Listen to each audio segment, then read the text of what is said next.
Friends, जब पति और पत्नी के बीच में एक बार कोई भी मैट्रिमोनियल डिस्प्यूट शुरू हो जाते हैं तो उनका जो अंत होता है, जो निपटारा होता है, वो आखिर होता है डाइवोर्स से ही। पति और पत्नी दोनों चाहते हैं कि हमारा अगर डिवोर्स हो जाए तो बहुत बढ़िया है। चाहे पत्नी हो चाहे पति है, वो एक दूसरे से डाइवोर्स लेना चाहते हैं, यानी कि अंत में जो होता है फैसला वो डाइवोर्स ही होता है। तो जैसा कि फ्रेंड्स आप जानते हैं कि जो डिवोर्स होते हैं दो प्रकार से आप ले सकते हैं। एक होता है म्यूचुअल डिवोर्स, एक होता है कंटेस्टेड डिवोर्स। जैसे कि हिंदू मैरिज एक्ट के सेक्शन 13 में अगर आप जाते हैं, मान लीजिए एक पक्ष डिवोर्स के लिए सहमत है तो उसे दूसरे पक्ष से अगर डिवोर्स चाहिए, अगर जो दूसरा पक्ष है वो सहमत नहीं है तो जो पक्ष डिवोर्स लेना चाहता है उसे कोर्ट में किसी एक ग्राउंड को साबित करना पड़ेगा। कौन कौन से ग्राउंड्स होते हैं इसके लिए मैंने एक अलग से वीडियो बनाई हुई है, आप जाकर देख सकते हैं कि किस किस ग्राउंड्स के अंतर्गत आप सेक्शन 13 हिंदू मैरिज एक्ट के तहत दूसरे पक्ष से डिवोर्स ले सकते हैं।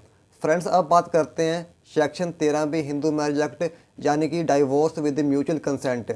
फ्रेंड्स, आज की वीडियो का मेन मुद्दा भी यही है, मेन टॉपिक भी यही है। कई लोग हमसे पूछते हैं कि वकील साहब, अगर हम म्यूचुअल डिवोर्स के लिए जाते हैं तो जो फर्स्ट मोशन और सेकंड मोशन की स्टेटमेंट होती है उसके बीच में जो है 6 महीने का समय डल जाता है। और 6 महीने का समय ज़रूरी होता है क्या? क्या हम 6 महीने से पहले डिवोर्स ले सकते हैं अगर हमें जल्दी डिवोर्स चाहिए, अगर दोनों पक्ष सहमत हैं तो?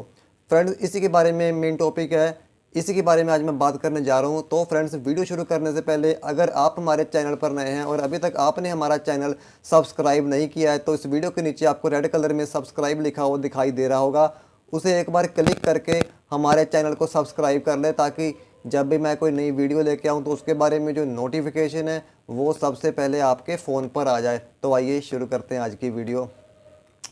फ्रेंड्स, सेक्शन 13 भी यानी कि डिवोर्स विद म्यूचुअल कंसेंट, जब जो दोनों पक्ष होते हैं वो डिवोर्स के लिए रेडी होते हैं और दोनों पक्ष चाहते हैं कि हमें एक दूसरे से डिवोर्स मिल जाए, तो इसके तहत वो सेक्शन 13 भी हिंदू मैरिज एक्ट के तहत कोर्ट में डिवोर्स की पिटीशन फाइल कर सकते हैं। फ्रेंड्स, इसमें दो स्टेटमेंट्स होती हैं, फर्स्ट मोशन स्टेटमेंट और सेकंड मोशन स्टेटमेंट। इन दोनों के बीच में 6 महीने का समय रहता है। वो 6 महीने का समय जज साहब आपको कोर्ट जो होती है आपको इसलिए देती है क्योंकि कई बार क्या होता है, पति या पत्नी दोनों में झगड़ा होता है और दोनों चाहते हैं कि हमें एक दूसरे से डिवोर्स ले लेना है, हमें एक दूसरे से तलाक ले लेना है, अब हमें साथ में नहीं रहना है। तो वो जल्दबाजी में क्या करते हैं, डिवोर्स के लिए कोर्ट में फाइल कर देते हैं। जो जज साहब होते हैं वो आपको 6 महीने का समय दे देते हैं सेकंड मोशन स्टेटमेंट के लिए कि इसके बीच में आप एक बार पुनः विचार कर लीजिए, आप एक बार दोबारा देख लीजिए कि अगर आप साथ में रहना चाहते हो। या कई बार बंदा गुस्से में, जैसे मैंने बताया, कि फाइल कर देता है। तो 6 महीने में अगर उनकी कोई सेटलमेंट होती है या दोनों एक बार फिर से साथ रहना चाहते हैं तो इसलिए उन्हें 6 महीने का समय मिलता है। लेकिन फ्रेंड्स, जैसा कि लोग हमसे ये पूछते हैं कि वकील साहब, अगर हमें 6 महीने से पहले डिवोर्स लेना हो क्योंकि दोनों पक्ष तैयार हैं, हमें जल्दी से जल्दी डिवोर्स चाहिए, उसके लिए हमें क्या करना होगा? फ्रेंड्स, इसके लिए मैं आपको कुछ एग्जांपल्स दे के समझाता हूँ। क्या होता है, मान लीजिए पति और पत्नी के बीच में काफ़ी सालों से अन्य भी केस चल रहे हैं। मान लीजिए 498 का केस किया हुआ पत्नी ने, या 125 CRPC के तहत केस किया हुआ है, या डोमेस्टिक वायलेंस में पत्नी ने केस किए हुए हैं, या पति ने कोई अन्य केस किया हुआ है, सेक्शन 9 का केस किया हुआ है, या मान लीजिए पति और जो पत्नी हैं वो दोनों 8-10 साल से दोनों से अलग रह रहे हैं, यानी कि उनके बीच में 8-10 साल का सेपरेशन है।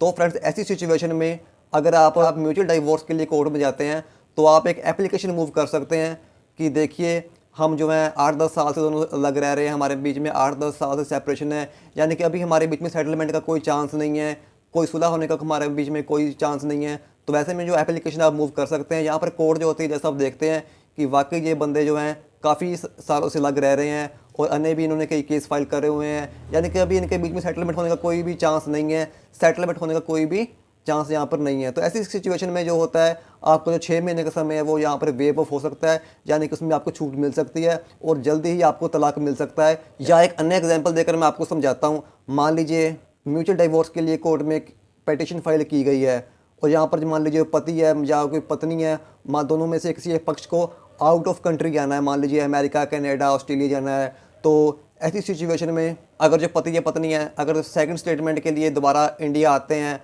तो उनकी काफ़ी ज़्यादा टिकट वहाँ पे लग सकती है, या मान लीजिए कोई वीज़ा की प्रॉब्लम है, उन्हें वापस इंडिया आना मुश्किल है, 1.5-2 साल तक वो वापस इंडिया आ ही नहीं सकते, या कोई अन्य कारण है कि बाहर से उन्हें इंडिया आना बहुत मुश्किल है। तो ऐसी सिचुएशन में भी ये भी एक जस्टिफाइड ग्राउंड है, आप कोर्ट में एप्लीकेशन मूव कर सकते हैं कि हमें जल्दी से जल्दी तलाक मिले और जो 6 महीने का समय है यहाँ पर भी वेव ऑफ हो सकता है।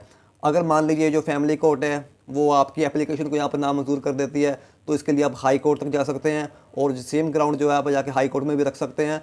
तो आपको जो है जल्दी डाइवोर्स भी यहाँ पर मिल सकता है। बाकी डिपेंड करता है कोर्ट पर, कोर्ट आपकी जो एप्लीकेशन यहाँ पर मंजूर करती है या ना मंजूर करती है। तो फ्रेंड्स, उम्मीद करता हूँ कि आज की इस वीडियो से आपको समझ आ गया होगा कि म्यूचुअल डिवोर्स के लिए 6 महीने का समय ज़रूरी है या नहीं ज़रूरी है, या आप क्या कर सकते हैं। तो अगर आपको ये वीडियो अच्छी लगती है तो कृपया इसे लाइक और शेयर अवश्य कीजिए, और अगर चैनल पर नए हैं तो सब्सक्राइब करना बिल्कुल ही मत भूलें। जल्दी मिलता हूँ मैं एक नई वीडियो के साथ, तब तक दीजिए मुझे इजाज़त। धन्यवाद।